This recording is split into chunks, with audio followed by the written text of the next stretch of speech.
Nate Milton. I am the school counselor for the class of 2022, and I am giving an update about week number 3 here at Centerville Middle School. What you might see in the coming days is you're probably going to get one of the first tests or one of the first quizzes back from teachers. And many times, not always, but many times students don't perform as well as what they had when they were in elementary school. And that can be due to the fact that both the speed and rigor of classes here at the middle school are more challenging and a bit quicker compared to elementary school. And this is on purpose. Basically, teachers are trying to push kids past their current ability. They're trying to raise their academic capabilities and trying to encourage them to equip themselves with a new skill set of these study skills and to raise their level compared to elementary school. This can sometimes be a shock for parents because they've been used to the child receiving all high marks in elementary school. The main thing is to take it as an opportunity because essentially what we're trying to promote is all these different skills that we know students need to succeed not only at high school but actually in life.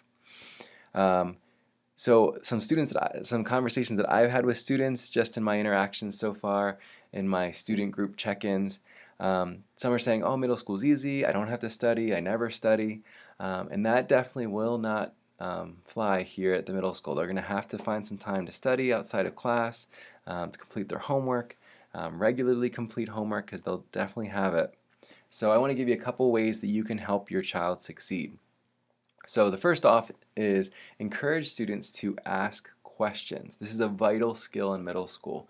We want to promote communication between teachers and students and also teachers and parents, but especially between kids and teachers because they need to start to learn to advocate for themselves and understand even what their questions are so that they can learn how to learn. So both the parent and the student can reach out to the teacher.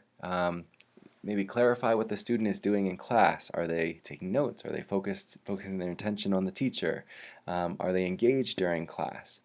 Identify what the student can change to improve their grade and raise themselves up to the challenge of middle school. So in that communication, parents can find out, okay, so here's where we're at, and here's where we want to be. What do we need to do to get to that place of earning the grades that we kind of expected in elementary school? Teachers are looking for that open dialogue. It's a partnership that requires teamwork between the parents, teachers, and students, so we're all in this together. So that's the first thing, promoting communication. The second thing, as you start to get these first grades back, is to encourage healthy work habits.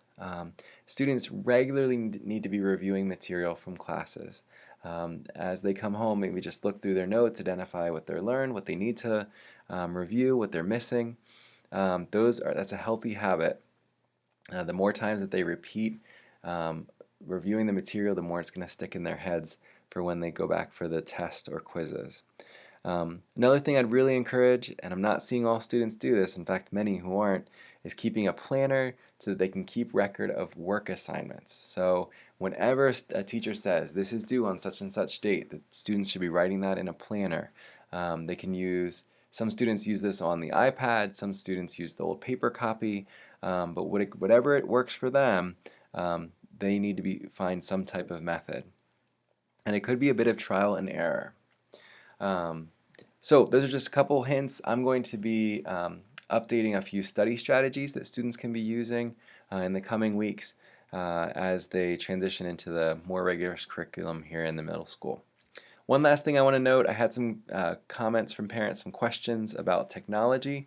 There is always an alternative non-technology assignment for students to complete. So if your student's iPad crashes, if something happens where they can't access the assignment they just did, there's always an alternative that they can complete that is just a paper and pencil type assignment. So check for that on Schoology, check with the teachers.